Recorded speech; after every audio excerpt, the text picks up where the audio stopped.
Bonjour à tous, on commence aujourd'hui le débat sur le marketing d'influence. Donc on a Cindy avec nous de Scission Bonjour. et Guillaume de Rich. Hello. Bonjour à tous les deux. On va commencer par la première question. Alors je vais peut-être les dames d'abord, Cindy. Ok. En ce qui concerne donc l'influence marketing et les RP, est-ce que tu peux nous parler des convergences et des différences selon toi? Ouais, ouais. Alors bonjour Isabelle, bonjour à tous. Déjà, je suis super contente de faire cet exercice parce que c'est la première fois finalement que je fais un débat à distance, en ligne, en direct sur Facebook. Donc, j'espère que ça va bien se passer, que tu en feras d'autres. Donc, effectivement, hein, la question sur l'influence, le marketing, les RP, même finalement la communication, les frontières sont de plus en plus floues entre tout ça. Et surtout maintenant, je pense qu'avec les réseaux sociaux, ça a vraiment parasité un petit peu ces frontières qui existaient. Quand on fait des réseaux sociaux, on fait quoi? On fait du marketing, de la com, de l'influence, des RP, puisque les journalistes aussi sont dessus. Honnêtement, je pense que c'est plus exactement comme ça qu'il faut raisonner. Je pense en tout cas que toutes ces composantes font partie d'une stratégie de marque globale où il faut justement tous ces éléments. Et je pense que ce qui les différencie, en revanche, ça va être une notion de temps court, temps long. C'est-à-dire que le marketing va être sur des problématiques de visibilité et de génération de leads, hein, de business, qui vont être plutôt sur des temps courts, avec de la pub, avec des campagnes, des affichages, des choses comme ça. Là où la com, les RP, l'influence vont être plutôt sur du temps long, sur des objectifs de notoriété et de confiance. Qui sont plus longs à mettre en place. Enfin, ça peut être une petite distinction, mais tout ça se regroupe beaucoup aujourd'hui. D'accord. Guillaume? Alors je partage déjà le plaisir d'être là parce qu'il faut savoir qu'il y a toute une organisation, hein. Il y a du Zoom, il y a du Periscope, il y a du Twitter, il y a gros placement de produits pour tous les services en ligne. Donc c'est une orga pour ceux qui nous regardent et qui nous suivent sur ce débat. Et merci Isabelle d'avoir organisé ça. Sur la réponse à la question du marketing d'influence versus RP ou IRP, je rejoins Cindy sur le fait qu'aujourd'hui les frontières sont poreuses. Je pense que dans la tête des gens, déjà il faut savoir que sur ces deux leviers, quand on parle de IRP, d'influence marketing, il reste l'influenceur. On utilise la même matière première finalement qu'est l'influenceur. Après, la manière dont on travaille avec lui peut être un peu différente en IRP et dans l'influence marketing. C'est du moins ce qu'on comprend quand on sépare les deux activités. Souvent, quand on pense IRP, on pense activation des influenceurs sans forcément de rémunération et donc avec moins de cadrage. C'est logique puisque si on ne rémunère pas l'influenceur, alors on peut s'attendre à moins de cadrage dans le contenu qu'il va créer. Et puis quand on pense influence marketing, on pense un peu plus à transactionnel. C'est logique puisqu'il y a le terme marketing derrière. Et donc ça veut dire qu'on va plus contrôler l'influenceur ou plus du moins le cadrer sur le contenu qui va découler de ce partenariat. Et donc pour moi c'est ça la différence que je vois. Et la convergence, c'est qu'dans les deux cas, on travaille avec l'influenceur. D'accord. Très bien, merci. On passe à la deuxième question. Selon vous, qu'est-ce qu'une bonne stratégie d'influence marketing? Cindy, on fait chacun son tour. Une bonne stratégie d'influence marketing, c'est déjà une stratégie marketing qui fonctionne. Et c'est quoi l'objectif de l'influence marketing? Au final, c'est de créer une espèce de bouche à oreille des temps modernes et si possible positif. Je pense qu'on est dans un monde où tout le monde veut se faire entendre. On parle d'infobésité, mais je vois à travers les outils de veille média qu'on peut utiliser, mais les millions de conversations qu'on a chaque jour, il est très très compliqué de faire sortir son message du lot quand on est une marque. Donc une bonne stratégie d'influence, déjà l'objectif c'est quoi? C'est celle-là, c'est celle qui va faire ressortir son message, qui fait qu'il va être entendu. Donc si on parle d'objectif, pour faire court, pour moi c'est ça, Après, les ingrédients qu'il faut pour qu'elle réussisse, je pourrais y venir après. Mais voilà, une bonne stratégie d'influence, c'est la stratégie qui fait que le message est entendu. D'accord. Merci Guillaume. Alors sur la réponse à cette question, moi j'ai vu un chiffre passer que je trouvais intéressant. Je l'ai plus exactement, mais en substance, c'est 50% du succès d'une campagne de communication ou de publicité dépend de la créativité. Et pour moi, l'influence marketing déroge pas à la règle. C'est-à-dire que, comme le disait Cindy, et même je dirais déroge encore moins à la règle, puisque aujourd'hui on est soumis à tellement de messages sur les réseaux sociaux, même comparativement à la télé ou à la presse ou à la radio. Il y a encore, on émerge dans le sens du message parfait par la créativité. On m'entend plus, c'est ça? Si c'est bon, t'es revenu. Ouais. Voilà, je suis revenu. Et donc j'expliquais que pour émerger parmi l'ensemble de ces messages, il fallait une campagne qu'on retienne et donc une campagne créative. Et parfois, comme on est sur le digital, on a tendance à laisser un petit peu tomber la créativité, et ça c'était une erreur parce que c'est finalement la mécanique d'activation des influenceurs qui fait le succès d'une campagne d'influence marketing. On te demande de baisser ta cam un peu. Ah, de baisser ma webcam. Ah, très bien. Voilà. Et donc c'est la créativité, c'est pour moi une des raisons du succès. Et puis évidemment la data, puisqu'on est sur un métier où on est capable, on a l'opportunité. Ce serait dommage de pas le faire, de récupérer énormément de données. Et là c'est pas Cindy qui va me contredire, puisque tous les deux on travaille sur des outils qui nous permettent de récupérer ces données-là. Et la data est extrêmement importante pour prendre des bonnes décisions. On l'a tous vu aujourd'hui quand on a un influenceur qui affiche 1 million d'abonnés. Est-ce que c'est vraiment 1 million de vrais abonnés? Est-ce que ces 1 million d'abonnés sont des abonnés qui sont ma cible finalement en tant que marque? Est-ce que ce sont des abonnés qui sont engagés? Et donc pour moi, dans cette recette, il faut créativité et data. J'en profite, on a vu passer dans la presse et un petit peu partout sur les réseaux, justement le choix d'Instagram et peut-être Facebook derrière, de supprimer la vision des likes. Et Cindy, tu veux Ah, vas-y, je t'en prie, ouais, vas-y. C'est intéressant d'en parler. J'ai fait une conférence avec Influencia hier justement, et j'ai traité un peu le sujet parce que c'est une actualité qui est sortie un peu avant l'été. Il s'est passé l'été, donc ça a été pour certains, on a un peu mis ça de côté. La première fois que c'est sorti, moi j'ai dit j'y crois pas. Ça n'arrivera pas. Je suis un peu en train de revoir ma copie parce que Instagram l'a quand même implémenté sur des régions assez prioritaires pour eux, et quand ils le font sur des régions prioritaires, il est assez probable que ça arrive à un moment en France. Alors, je me suis, comme j'ai revu ma copie, on a fait avec l'équipe un travail. On s'est dit, qu'est-ce qu'on fait si ça arrive? Si ça arrive et qu'il faut quand même pouvoir être capable d'analyser un influenceur sur cette donnée historique qui était le like, parce qu'elle reste intéressante. Et en fait, on a extrait la data de la technologie Reach, et on a regardé quel était le rapport entre les commentaires et les likes. S'il supprime les likes, il n'est pas prévu qu'il supprime les commentaires.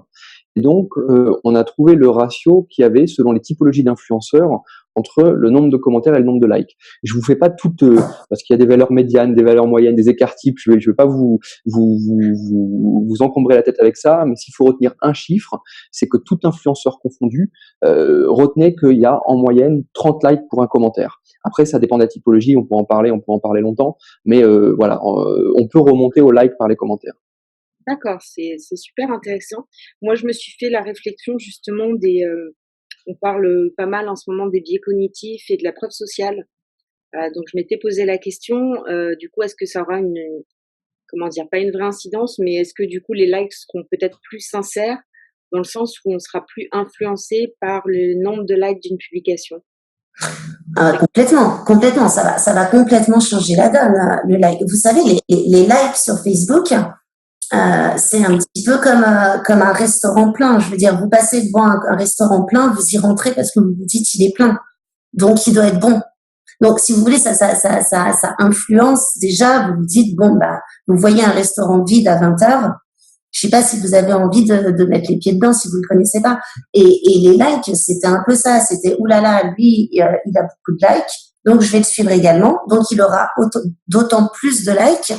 Et ce qui fait qu'en fait, que ces 2 dernières années, on a du mal à percer quand on arrive sur les réseaux parce que même si notre contenu est bon, même si ce qu'on dit est intéressant, il y a toujours cette primeur à ceux qui sont arrivés avant.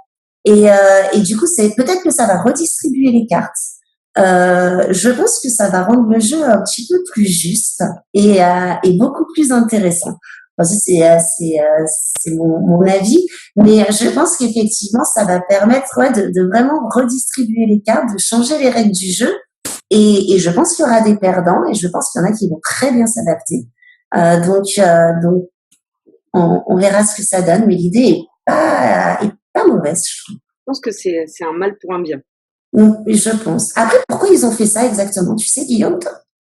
C'est ce que t'expliquais, c'est-à-dire que les réseaux sociaux ont envie aujourd'hui de mettre en avant la création de contenu et le problème c'est que il y a ce biais cognitif qui fait qu'on like les contenus qui sont déjà très likés, donc ça crée un cercle vertueux pour les très gros influenceurs et ce ça qui fait pas que et voilà les bons créateurs de contenu qui démarrent ont pas mal de mal à émerger aujourd'hui sur le réseau.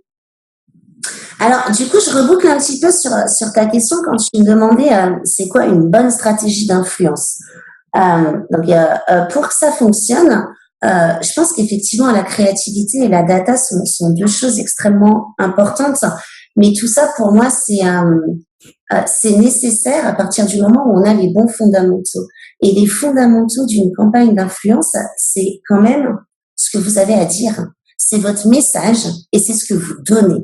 Moi, je suis effarée par des stratégies d'influence où à aucun moment on se dit mais qu'est-ce qu'on apporte à notre marché, en quoi, je sais pas moi, en quoi on change le monde, en quoi on rend la vie plus facile, en quoi on a des combats, voire une idéologie, j'en sais rien, mais parfois des personnes du marketing veulent qu'on leur donne beaucoup d'engagement, beaucoup de likes, beaucoup de ci, beaucoup de ça, mais sans rien donner en fait finalement, mais donner vraiment. Et c'est là où je pense qu'il faut que les vieilles pratiques marketing évoluent, parce que une campagne d'influence, c'est pas une campagne de génération de leads où on balance son message et on attend que les gens viennent se jeter sur vos produits. Ça se passe pas comme ça. Donc, je pense qu'il y a vraiment cette question à poser. Qu'est-ce qu'on a à dire et qu'est-ce qu'on apporte? Et ensuite, avec une couche de data et de la créativité, ça donne un combo merveilleux et en tout cas tous les ingrédients pour faire une bonne campagne d'influence. D'accord. J'ai une question de Culture RP. Pardon, je la refais. Quels sont les principaux défis des communicants selon vous? Le principal défi du communicant, c'est de prouver, pour moi aujourd'hui, c'est de prouver l'efficacité du levier auprès parfois d'une équipe, d'une hiérarchie pour qui c'est un vrai changement. Cindy l'évoquait, ça, le social media a changé énormément, a fait bouger les frontières. Le mix communication et le mix marketing et le mix média est différent, donc il faut voir comment on replace ces investissements. Et c'est parfois difficile à convaincre en interne. Le nombre de personnes que je rencontre qui sont convaincus du fait que leur cible aujourd'hui, elles passent beaucoup de temps sur les réseaux sociaux, elles suivent des influenceurs, elles sont influencées dans leur comportement d'achat par ces influenceurs, mais qui parfois font face à des barrières qui sont mises en interne dans l'entreprise. Et ça, la raison, c'est quoi? C'est que c'est quelque chose de nouveau. C'est normal, dès que quelque chose est nouveau, il faut un peu de temps pour que ce soit totalement embrassé. Et la seconde, je pense, c'est que il n'y a pas encore une sorte d'harmonie dans les KPI, il n'y a pas encore de normes. On travaille beaucoup là-dessus, même ne serait-ce que des normes déontologiques. Donc en fait, actuellement, on est en train de le construire, le métier. Donc c'est normal, il faut du temps, mais tous ensemble, en débattant aussi là comme on le fait là, on construit finalement le cadre qui fait que ce métier va être plus facilement accepté par tous. Alors, je suis à 100 000% d'accord avec Guillaume. Le challenge du communicant, c'est de valoriser son métier. Euh, on a sorti une étude il y a 2-3 mois chez Cision qui s'appelle Vie ma vie de DIRCOM et c'est pas si facile et où on a interviewé à peu près 350 DIRCOM pour savoir comment ils allaient, quelles étaient leurs problématiques, est-ce que, enfin voilà, leurs challenges, leurs envies et comment ils se sentaient. C'est effarant. Je vais vous dire quand même 2 chiffres. Aujourd'hui, 37% des DIRCOM sont au codir de leur entreprise. 37%. C'est ridicule. Demandez-vous combien de DRH, combien de DAF, combien de directeurs commerciaux sont au codir. Tous, 100% ou presque. Et comme c'est 37%. Donc, on est même plus légitimé, si vous voulez, comme. Donc, nous, là, chez Cision, c'est une vraie bataille que de remettre la communication au centre du jeu. C'est extrêmement important. Et le deuxième chiffre, c'est 72%. 72% des DIRCOM ne se sentent pas écoutés par les collaborateurs de leur propre société. Alors, on a un vrai problème. Comment voulez-vous que les DIRCOM ou qui font parfois aussi dire marketing s'occupent de l'influence de leur société à l'extérieur, disent il faut qu'on fasse pas, qu'on soit écouté, qu'on fasse parler de ma société, alors qu'ils n'arrivent même pas à se faire entendre au sein de leur propre organisation. Là, il y a un vrai problème de légitimité de la com, de manque d'écoute, et je pense que c'est les outils et la transformation digitale de ce métier qui va leur redonner du crédit. Et ça passe par la mesure et la valorisation de leurs actions. Pour moi, c'est une évidence, mais il faut absolument ça me touche parce que je suis DIRCOM. Et il faut absolument qu'on revienne au centre du jeu puisque la com n'a jamais été aussi importante qu'aujourd'hui. Donc, il faut vraiment qu'on se réouvre les portes du codir et qu'on se fasse entendre à nouveau. D'accord, merci Cindy. Alors, j'ai 2 autres questions, culture RP toujours. Mais ça rejoint un petit peu ce que tu disais, Cindy. La question, c'est émotion et confiance ne sont-ils pas les 2 axes les plus importants pour engager sa communauté? Oui, Cindy. Ben, c'est clair que oui, mais c'est toujours un problème comment ça se mesure, quoi. Oui, c'est vrai. Mais je suis d'accord avec ça. Je sais pas ce que t'en penses, Guillaume. Ben, émotion, c'est le message et la créativité, et confiance, c'est aussi apporté par la data. Donc oui, pour moi, ça résume bien, ouais, émotion et confiance. Mais quand on arrive, encore une fois, concrètement, quand on arrive vers son DG et qu'on lui dit je vais faire une formidable campagne de communication qui va générer de la confiance et de l'émotion, honnêtement, il n'est pas loin de vous rire au nez s'il n'est pas sensibilisé au nouveau challenge de la com. Et émotion et confiance sont des mots-clés, hein, on est bien d'accord. Mais malheureusement, je pense que la majorité des DG ne l'entendent pas de cette oreille. Et eux, ils vont parler ROI, ils vont parler... Et pour autant, ça rapportera du ROI. Ça, j'en suis convaincue. Peut-être à plus long terme, peut-être faut-il le mixer avec d'autres campagnes marketing plus court terme. Mais le problème, c'est que le DG n'entendra pas de cette façon-là. Enfin, je sais pas si vous voulez tenter l'expérience de parler d'émotion et de dire, je crois que je dépense 40 000 € dans cette campagne pour gagner en émotion. À mon avis, c'est pas la bonne façon de s'y prendre pour avoir du budget, malheureusement. C'est pas faux. On le constate dans de nombreuses fonctions d'ailleurs. Je parle pour les community managers, par exemple, c'est toujours prouver que ce qu'on va faire, les actions qu'on va engager sur les réseaux sociaux, il y a un intérêt, il y a des conséquences positives derrière. Et en général, ce qu'une personne extérieure au digital va demander, c'est des chiffres. C'est combien j'ai de followers en plus, etc. Et c'est toujours un petit peu compliqué d'expliquer que on travaille plus sur du long terme, on n'est pas sur du court terme.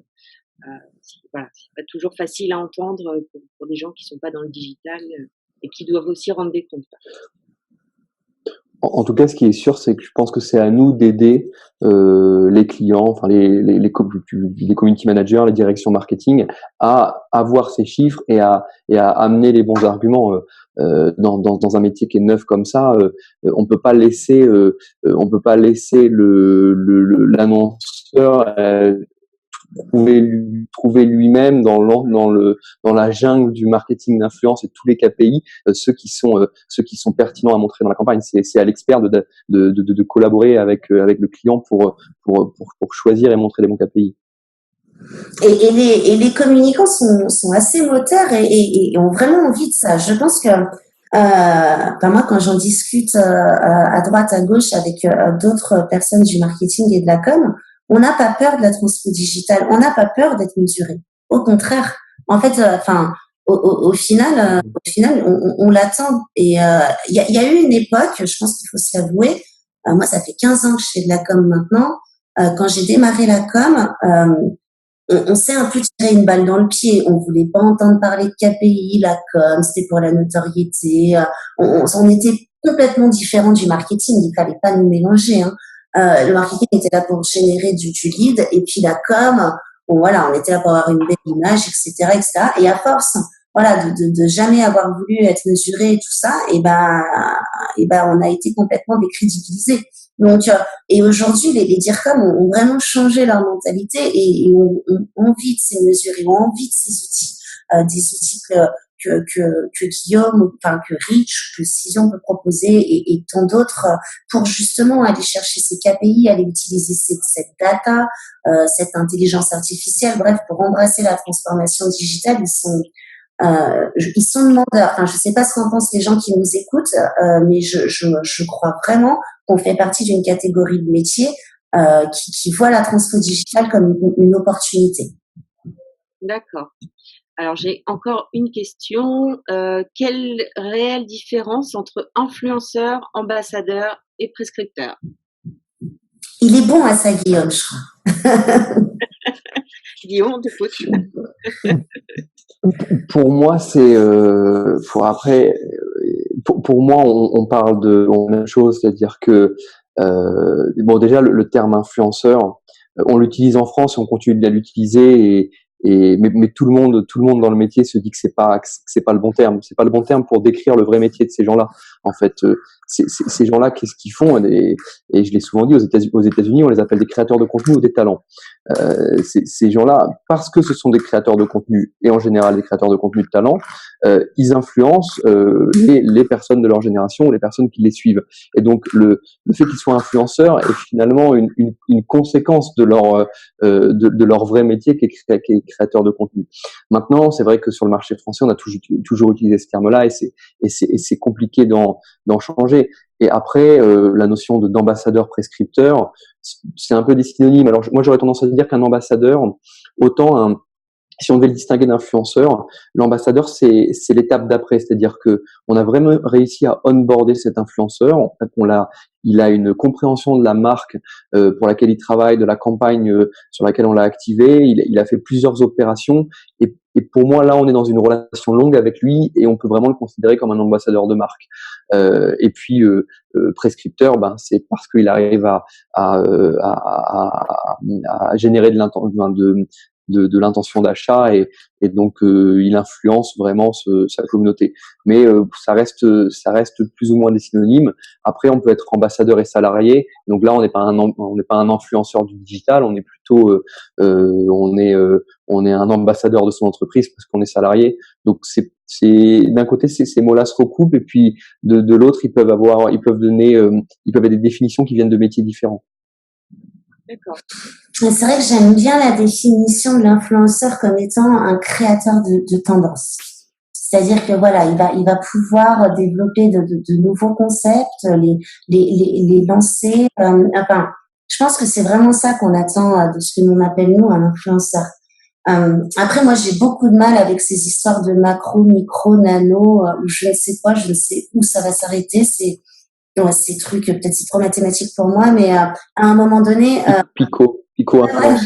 À un moment donné, soit on influence, soit on n'influence pas. Enfin, je veux dire, si on influence deux personnes, non, on n'est pas un influenceur. Moi, je déteste la phrase « nous sommes tous influenceurs ». Je pense pas que ce soit vrai, tout simplement. Donc voilà. Et après, il y a une vraie différence pour moi entre influenceur et ambassadeur, effectivement. Je pense que l'ambassadeur est engagé avec la marque.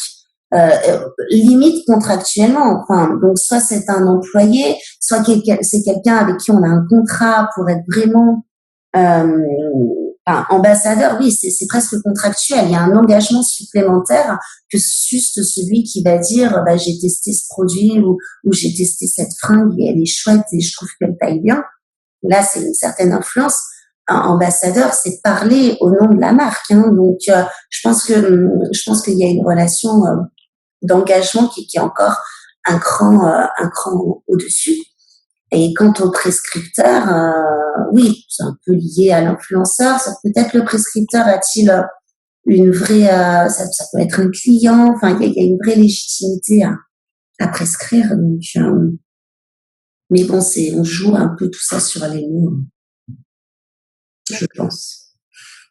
Une question, pensez-vous que la technologie de l'intelligence artificielle et du blockchain va contribuer au développement de votre métier et quid de l'humain? Sur la technologie et notamment la technologie de l'intelligence artificielle, j'en suis convaincu. Moi, je dis souvent que la donnée sur Reach et globalement probablement sur l'ensemble des outils. Comment? Ouais. Entendu, ça a coupé. Oui, moi je suis assez convaincu aujourd'hui que la technologie va faire bouger notre métier et notamment la technologie d'intelligence artificielle. Et ce que je dis souvent, c'est que je suis convaincu que la donnée qu'on est capable de récupérer aujourd'hui sur les influenceurs et leur communauté, c'est 10% de ce qu'on pourra récupérer dans un futur proche. Imaginez d'être capable de pouvoir analyser par exemple que quand un influenceur prend la parole sur un rouge à lèvres de couleur rouge, ça fonctionne mieux que quand il prend la parole sur un rouge à lèvres de couleur rose, parce que l'analyse d'image permet ça. Imaginez pouvoir aujourd'hui, on différencie quand même assez peu une vidéo YouTube selon le nombre de moments où est placé le produit ou même un post. Aujourd'hui, on pourrait se dire que on va aller regarder la performance d'un post, mais finalement, est-ce que le produit prend X pixels sur ce post ou 2 fois plus? Ça, c'est des choses sur lesquelles on va à un moment pouvoir monter et être encore plus précis qu'on l'est maintenant. Et après, sur l'humain, comme je le disais en introduction, sur la deuxième question, si 50% du succès d'une campagne dépend de la créativité, on a quand même pas trouvé encore beaucoup mieux que l'humain pour être créatif. La techno aide évidemment, mais la techno n'est pas créatif à la place de l'humain. Donc oui, technologie, intelligence artificielle et humain vont nous aider dans ce métier. Après, sur la blockchain, je sais pas trop. Oui, il y a des contrats qui sont faits avec les influenceurs, il y a des échanges financiers, mais on est quand même entre professionnels. On n'a pas, comme dans beaucoup de transactions, un risque que la blockchain peut venir régler. Donc je sais pas ce que tu en penses, Cindy, sur la blockchain. Alors sur la blockchain, moi j'ai un autre cas d'usage qui n'a rien à voir avec la monétisation au niveau des RP et pour lutter contre les fake news. C'est-à-dire, aujourd'hui, il peut y avoir des outils RP, alors c'est très récent, hein, et il y en existe peu, et c'est des cas très précis où ces outils RP intègrent de la techno type blockchain pour que le journaliste soit sûr que le CP est bien celui qui a été envoyé par l'annonceur. C'est-à-dire, voilà, qu'il ne soit pas incité à publier des fake news, soi-disant L'Oréal aurait dit ça, aurait dit ci. Donc, ça permet d'authentifier la véracité du destinataire de l'information. C'est pour éviter l'effet fake news. Je vois pas d'autre utilisation pour le moment. Je me renseignerai. Je suis un petit peu pris de court par la question, mais j'en vois pas d'autres. Sur le côté intelligence artificielle, alors est-ce de l'intelligence artificielle ou sont-ce des algorithmes véritablement poussés pour aller justement chercher de la data et mieux connaître son audience, mieux connaître ses influenceurs, mieux connaître son paysage médiatique, mieux connaître l'impact de ses actions de communication. Mais c'est évident que ça arrive, que c'est déjà le cas et que ça va être effectivement, je suis d'accord avec toi, encore plus dans ces prochaines années. Et tant mieux parce que Et je pense que les communicants et les gens du marketing sont d'accord avec moi. Pour moi, ça peut nous apporter que du plus. Ça peut nous apporter qu'une meilleure efficacité dans nos actions de com et de marketing dans nos campagnes, qu'un meilleur ciblage. Donc, du coup, avoir des contenus plus pertinents. Pour moi, ça va nous apporter que du mieux. Et en aucun cas, j'ai peur que dans nos métiers, l'humain s'en aille, parce que pour moi, le marketing et la com, c'est de la créativité et de la relation. Bah là, c'est pareil, hein. Le premier qui peut aller faire un déjeuner avec un robot, après les gens font ce qu'ils veulent, mais je pense que notre métier on va avoir que juste des tâches à plus haute valeur ajoutée, des tâches que seul l'humain peut faire. Et je pense que notre métier va être d'autant plus intéressant et d'autant plus efficace. Donc, je suis confiante et j'attends. Très bien. J'ai une autre question, ça n'arrête pas, c'est bien. Les fake news, tu en parlais justement, Cindy, les fake news, signe d'un monde complexé, une nouvelle narration nécessaire et engagement en réponse pour les marques, n'est-ce pas aussi une forme d'influence? Alors, je sais pas trop quel est redis-moi le début de la question. Alors, les fake news, signe d'un monde complexé. Signe d'un monde complexé. Je continue.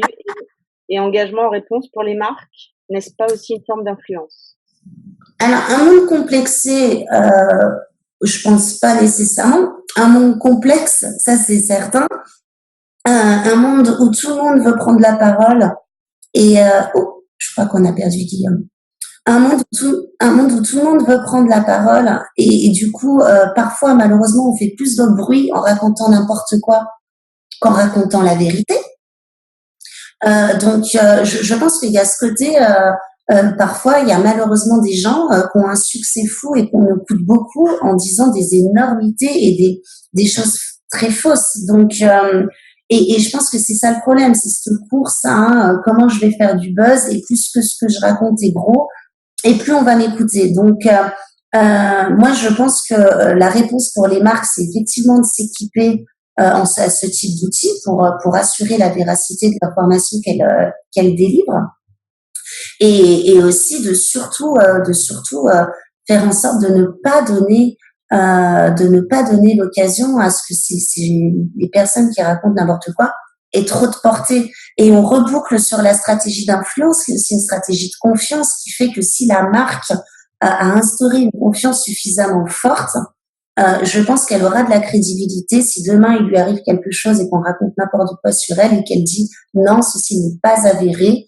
Voilà quel est le message de la société. Nous avons jamais dit ça, ça vient pas de vous. Je pense que cette confiance, justement, cette stratégie marketing de la confiance va aider la marque à répondre à ce risque-là.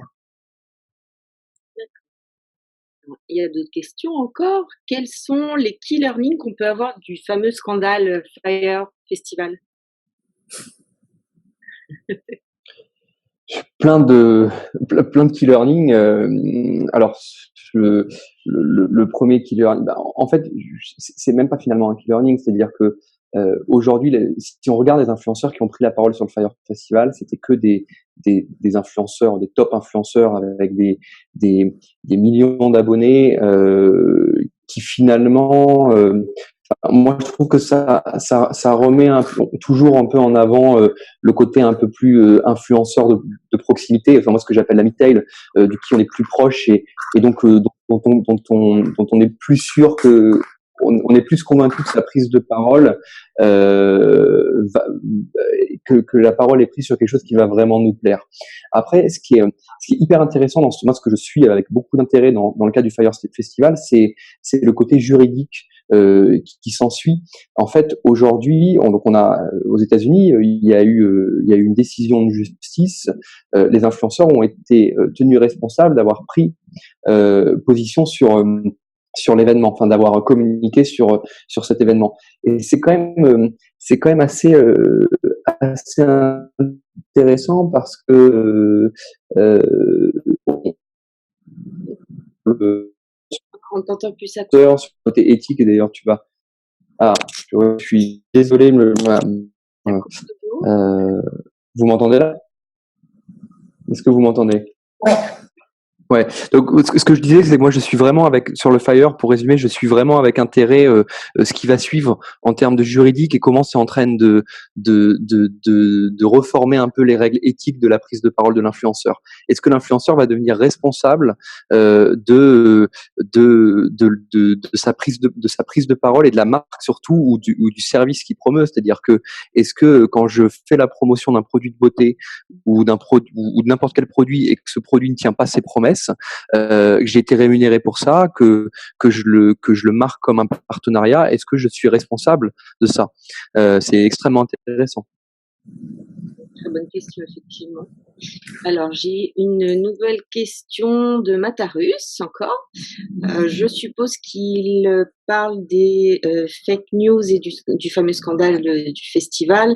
N'est-ce pas une rupture de la relation entre N'est-ce pas une rupture de la relation de confiance entre l'influenceur et sa communauté? Donc, je pense que vous avez plus ou moins répondu à la question. Bah, Vas-y, Cindy. Non, je disais effectivement, alors la dimension juridique est intéressante et je pense qu'à un moment donné, il va falloir que les influenceurs se responsabilisent aussi. Enfin, il va bien falloir que quelqu'un ait des responsabilités parce que aujourd'hui, c'est pas l'influenceur, c'est pas le réseau social. Enfin, à un moment donné, tout le monde se décharge et il peut y avoir des choses graves. Enfin, je veux dire, là, on parle d'un festival où il fallait faire la fête, bon, qui a jamais existé. Finalement, on s'en fout, ça n'a pas fait de mort. Mais j'en sais rien, moi. Si demain il y a des influenceurs qui sont grassement payés pour faire la promo d'une crème de beauté qui finalement est très très nocive pour la peau. Et enfin, où est-ce qu'on s'arrête? Donc, à un moment donné, il va quand même bien falloir, avoir des conséquences juridiques sur tout ça. Va falloir légiférer. En revanche, à petite échelle et pour l'instant, l'influenceur se tire quand même déjà tout seul une balle dans le pied. Enfin, je pense que les influenceurs qui ont fait la promo de ce fameux festival, ils ont dû raser les murs un petit peu après, parce que c'était quand même honteux de leur part ce qu'ils ont fait, et je pense qu'ils ne devaient pas être bien fiers, et que leur communauté, à mon avis, j'ai pas regardé, mais ce serait intéressant de regarder aujourd'hui leur score d'influence, qui a dû, à mon avis, extrêmement baisser. Donc, en fait, l'éthique du point de vue du marketing d'influence, elle s'autorégule. Parce que si l'influenceur fait des choses pas bien, en gros, s'il se fout de la gueule de sa communauté, enfin, les gens sont pas fous, quoi. Ils vont pas rester. S'il dit des choses fausses, s'il dit des messages sans fondement, tout ça parce qu'il est rémunéré, qui aura envie de le suivre? Et donc, du coup, il est plus suivi. Quelle marque aura envie de le rémunérer? Donc, l'exercice est très compliqué pour un influenceur de garder cet équilibre entre je suis influent, je plais aux marques, et en même temps, ma priorité est ma communauté, parce qu'il ne faut pas non plus que je sois juste un homme sandwich, auquel cas, j'aurais plus beaucoup d'intérêt. Et je pense que cet équilibre est très, très dur à trouver. Et c'est l'objet du blog Culture RP qui interviewe régulièrement des influenceurs sur cette question-là, et c'est marrant de voir les réponses qu'ils font et ce qui est important pour eux et comment justement ils voient l'avenir. Est-ce que c'est un métier? Et beaucoup pensent d'une part que l'influence est un dommage collatéral, un petit peu exactement ce que tu disais, Guillaume, c'est-à-dire que eux, ils sont créateurs de quelque chose et ils sont influents parce que ils ont donné quelque chose, ils offrent quelque chose au marché. Et surtout que pour eux, l'influence n'est pas un métier. Le métier, c'est vraiment ce qu'ils produisent. Et beaucoup deviennent, je sais pas moi, ils créent leur marque, ils font ils deviennent consultants, ils deviennent des choses comme ça. Mais beaucoup pensent qu'on ne peut pas vivre de l'influence toute sa vie. Donc à un moment donné, ça s'arrête. Et Isabelle, pour rebondir, et Cindy pour ajouter quelque chose là-dessus, c'est clair que ça a été une rupture de confiance entre ces influenceurs et leur communauté, mais on a tendance parfois à vouloir croire que chaque élément est une rupture de confiance de l'influence marketing. Moi, j'y crois pas du tout. C'est un peu ce que beaucoup de détracteurs du monde de l'influence marketing utilisent chaque cas particulier pour se dire c'est une rupture de confiance globale. C'est faux. Et ça n'a jamais été le cas dans n'importe quel média. C'est pas parce qu'il y a une chaîne de télé qui passe des émissions pourries que la télé est pourrie. C'est pas parce qu'il y a un média qui relaye des fake news que tous les médias, que tous les journaux sont nuls. Donc c'est pareil dans l'influence marketing. Il y en a qui font n'importe quoi, et il y en a qui sont très bons. Et ceux qui sont très bons restent suivis par les gens qui les ont toujours appréciés. Et ceux qui font n'importe quoi, comme l'évoquait Cindy, sont de moins en moins suivis. Et voilà, il y a quand même, ne serait-ce qu'en France, nous on estime qu'il y a 150 000 influenceurs finalement. Donc c'est un écosystème qui est extrêmement vaste, et c'est pas quand il y a une rupture de confiance d'un influenceur avec sa communauté, il n'y a pas une rupture de confiance globale de l'ensemble des communautés avec leurs influenceurs. Cindy, tu veux réagir? Non, je suis tout à fait d'accord, et ce que dit Guillaume me fait aussi penser qu'on a trop tendance à penser le journaliste est un influenceur, et d'ailleurs il se passe la même chose quand Guillaume disait c'est parce que la télé ou qu'il y a un média qui raconte n'importe quoi. On voit bien qu'aujourd'hui, quand on fait une stratégie d'influence, intégrer aussi le journaliste dans la catégorie influenceur, c'est vraiment quelque chose de très large. Donc je pense que voilà, il y a plusieurs types de communautés, et que le journaliste aujourd'hui en fait partie. Dans sa stratégie d'influence, il faut avoir tous ces différents profils pour que ça fonctionne. D'accord. J'en arrive du coup à ma question suivante. Quelles sont les règles déontologiques dans le marketing d'influence? Alors déjà, elles existent. Elles existent depuis 2002. Ça fait presque, quand on y réfléchit, presque 20 ans qu'il y a des règles sur la publicité dans le digital. Le fondement de la règle, c'est que quand on fait un partenariat, et on le dit tout simplement, c'est aussi simple que ça. Après, la RPP, et je voudrais les remercier, ont fait un gros travail.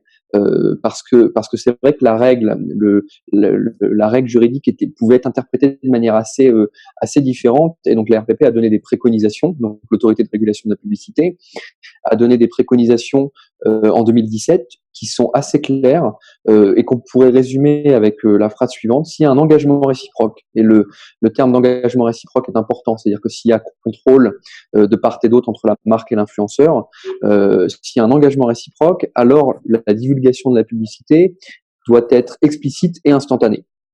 C'est assez simple. Explicite, ça veut dire qu'on doit le comprendre, donc notamment avec des mots français idéalement. Le hashtag ad ne parle pas à tous les utilisateurs des réseaux sociaux.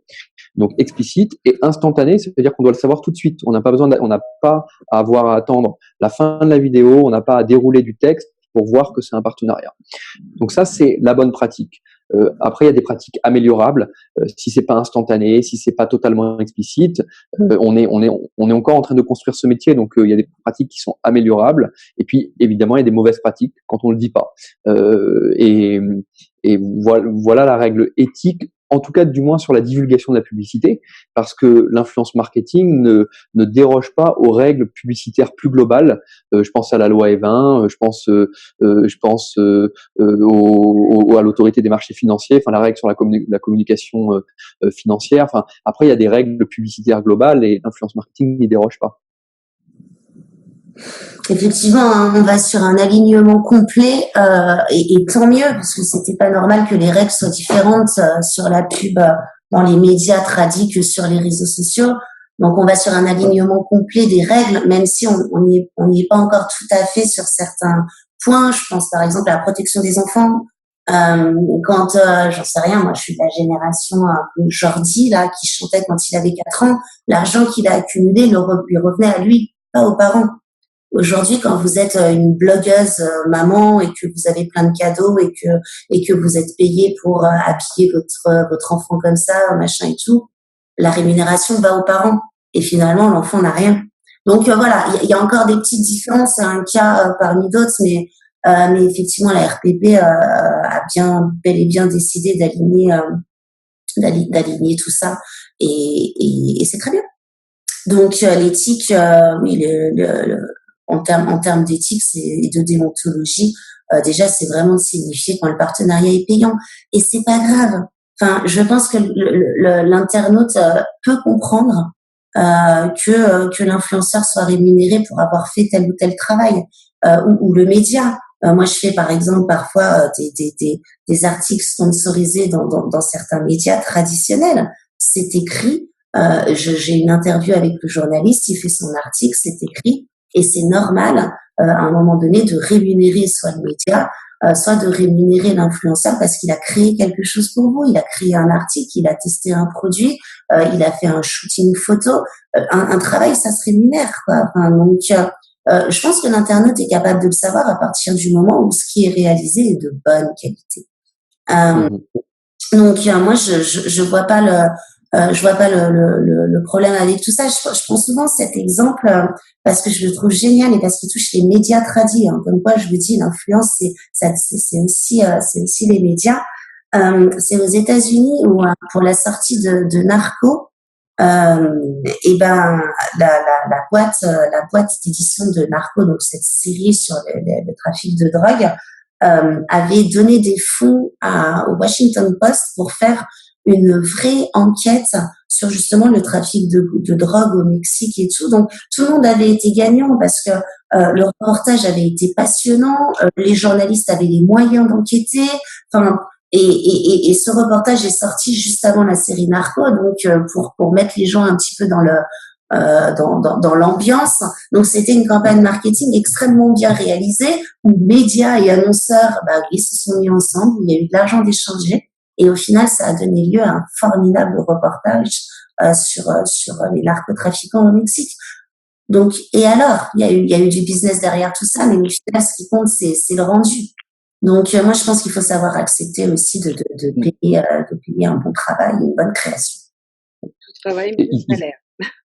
Isabelle, ça va peut-être pour rassurer les annonceurs ou ça va peut-être leur faire peur, ceux qui nous écoutent. Si une campagne fonctionne pas, c'est pas parce que l'influenceur a marqué qu'elle était rémunérée, c'est juste parce que la campagne est nulle. Et ça c'est toujours le cas.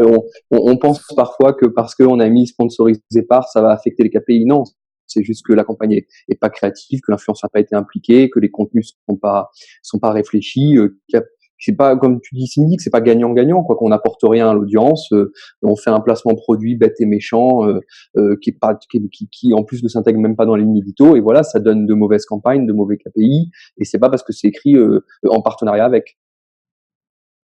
Oui.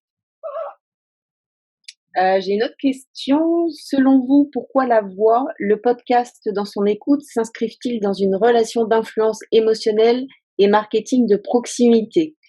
Et petite citation, petit clin d'œil au passage à PPC pour ces très belles émissions du matin. Ah, ça me fait plaisir qu'on parle de PPC, ouais. On lui passe le bonjour.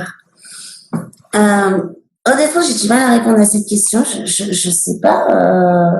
Je sais pas si c'est plus émotionnel le podcast que la vidéo. Enfin, ça laisse peut-être plus de place à l'imaginaire. Non? Ouais, voilà, ouais, il y a peut-être ça. Je pense que ça correspond mieux aujourd'hui à notre vie, quoi. On a tous le temps dans le métro, dans le machin, d'écouter un podcast ou de faire la cuisine. Enfin, c'est plus facile de faire ça en même temps que d'autres choses. Et je pense qu'aujourd'hui, on ne sait pas faire une chose à la fois.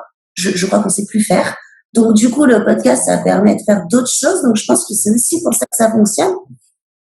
Honnêtement, je sais pas trop quoi répondre au niveau du côté émotionnel. Guillaume, je sais pas si toi t'as...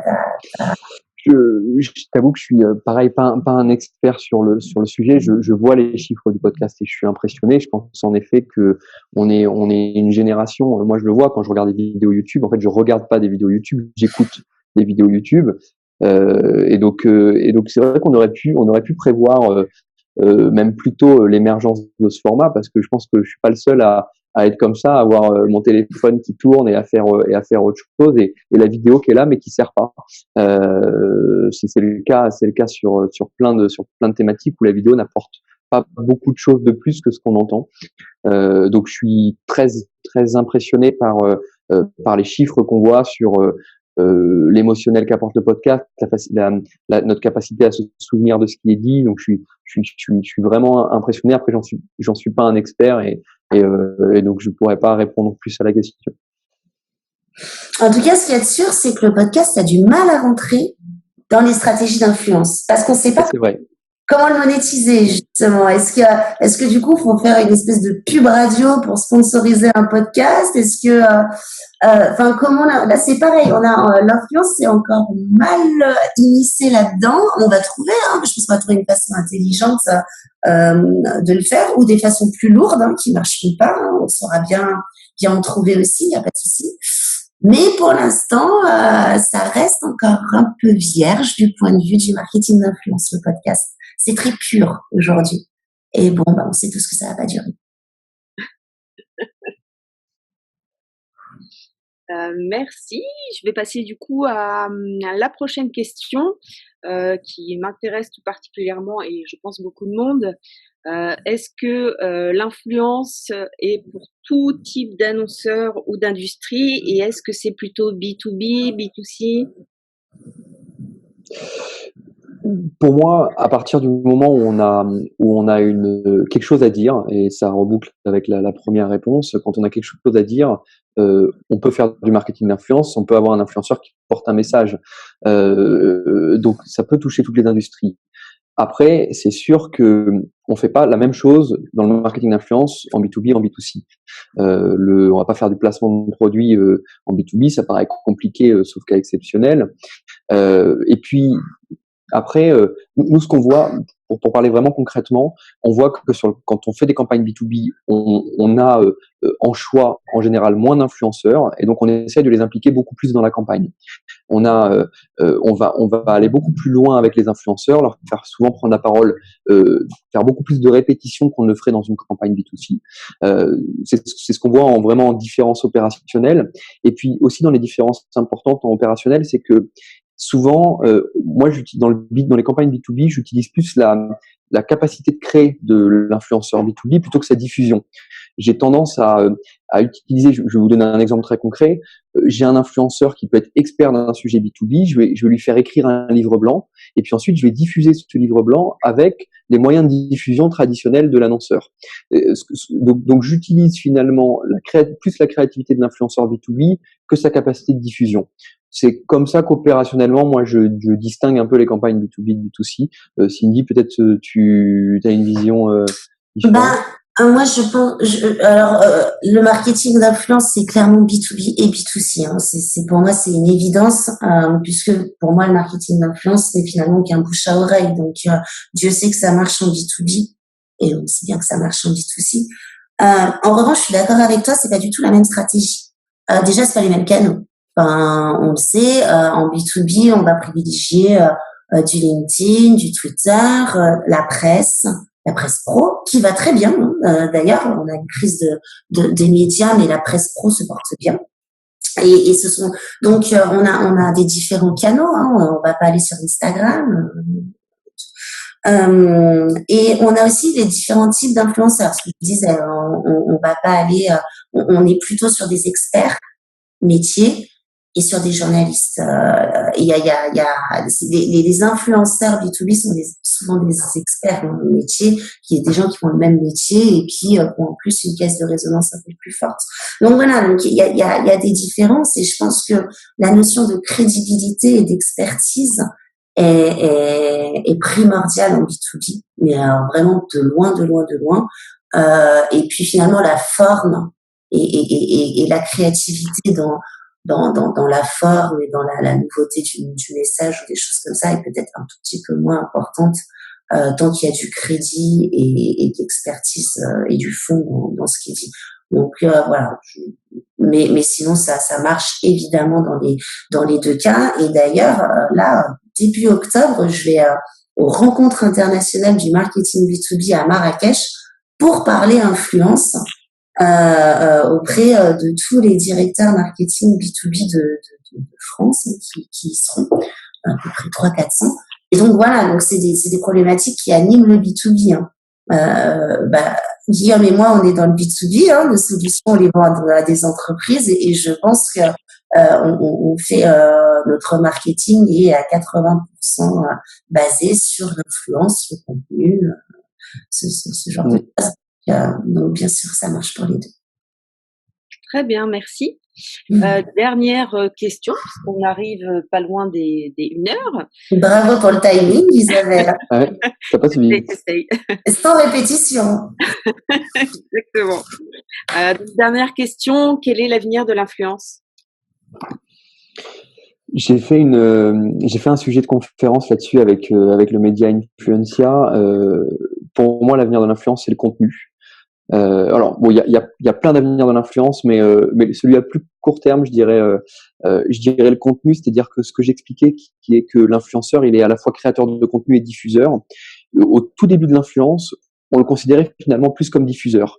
Et aujourd'hui, c'est indissociable. Et donc, quand on parle de rémunération auprès d'un influenceur, si on donne à l'influenceur 1000, 5000, 10 000 euros, difficile de savoir qu'est-ce qui va à la diffusion, qu'est-ce qui va à la création. Est-ce que c'est 1000, 4000? Est-ce que c'est l'inverse? Ce que je pense, c'est que au tout début de l'influence marketing, on considérait dans la tête des gens que la majorité allait à la diffusion. Et on est en train là de faire un vrai switch en se disant qu'en fait, la création a beaucoup de valeur. Parce que la création de contenu, si on est stratégique en tant que marque, on va pouvoir faire beaucoup de choses de ce contenu-là. On va pouvoir le réutiliser, on va pouvoir l'amplifier, on va pouvoir l'utiliser dans d'autres leviers médias, etc. Et donc, on donne plus de valeur à la création de contenu. Et peut-être que maintenant, on est arrivé à un 50-50. Peut-être que si on rémunère un influenceur 5 000 euros, ben, c'est peut-être 2500 pour le contenu et 2500 pour la diffusion. Donc, moi, je pense que le contenu prend de plus en plus de place dans le rôle de l'influenceur. Et que ça va pas s'arrêter vu les évolutions des algorithmes où aujourd'hui on a des reach organiques qui sont quand même de plus en plus réduits et donc ça donne encore plus de valeur au contenu de l'influenceur. Cindy? Ouais, bah, complètement. Hein. Moi, je pense, et ça rejoint exactement ce que tu dis. Je pense que le marché de l'influence va s'autoréguler. Je pense, et on a utilisé le mot, on a parlé de jungle de l'influence. Je crois qu'on est arrivé, et c'était l'année dernière où il y a vraiment au sommet du n'importe quoi quand on entendait parler d'influence. Enfin, c'était tout le monde y allait de sa petite définition, des micro, nano, pico-influenceurs. Il y a à peu près 250 plateformes d'influence qui sont créées en 2 ans. Enfin, tout le monde voulait sa part du gâteau en disant ça va marcher. On a vraiment entendu beaucoup de choses et je pense que tout ça va se clarifier. Je pense qu'il va y avoir beaucoup moins d'acteurs, mais des acteurs avec plus de crédit, plus d'expérience, plus de. Il n'y a pas de recette miracle. Hein. Tous ceux qui vous disent que ils ont la plateforme qui fait que ça y est, vous allez atteindre 300 000 influenceurs et que tout le monde va parler de vous, bon bah vous partez en courant. Donc voilà, je pense qu'on va de plus en plus miser sur le quali, sur le contenu. Et sur la créativité, donc le quali au niveau contenu, au niveau campagne de com, au niveau, enfin, je pense que c'est quelque chose qui va vraiment se réguler, s'améliorer, se professionnaliser et qu'on va arriver à une maturité qui fera que seuls les bons et resteront. Mais que ce soit au niveau des éditeurs de solutions, ou au niveau des influenceurs, ou au niveau des agences. Je pense qu'il y en a plein qui ont vécu en disant un petit peu tout et n'importe quoi et qu'aujourd'hui les seuls les experts vont rester dans ce paysage et que ça deviendra quelque chose avec plus de régulation, de confiance et c'est normal. C'est un marché qu'on a découvert sur le tas et je pense qu'il arrive là dans une phase de maturité. Et voilà, je pense que c'est un avenir proche du marketing d'influence. Mais vous inquiétez pas, on trouvera autre chose. C'est sans fin. Donc voilà, après c'est mon avis. D'accord, bah merci. J'ai peut-être non, j'ai pas d'autres questions pour vous. Bah écoute, ça fait 1 heure pile, hein, Isa. Franchement, je suis bluffée. Je vais même pas être en retard à mon déjeuner, quoi. C'est le talent. Je vois ça. Et la synchronisation surtout. Écoutez, moi je tenais vraiment à vous remercier tous les deux très chaleureusement d'avoir accepté ce débat et du coup ce défi technique pour tous. Donc moi perso, je suis très contente, très satisfaite. Est-ce que vous avez un petit mot pour la fin? Bah, j'étais ravie aussi. C'était un plaisir, Guillaume. On se voit pas assez. Ouais. À très bientôt, Isa. À très bientôt, Guillaume. Et puis, merci pour l'expérience. Ouais, finalement, ça s'est bien passé. Ouais, merci pour l'organisation et puis surtout merci à ceux qui nous ont écoutés qu'on n'a pas vu, mais merci pour toutes les questions hyper pertinentes. Merci beaucoup et puis bah, peut-être à bientôt pour un nouveau débat.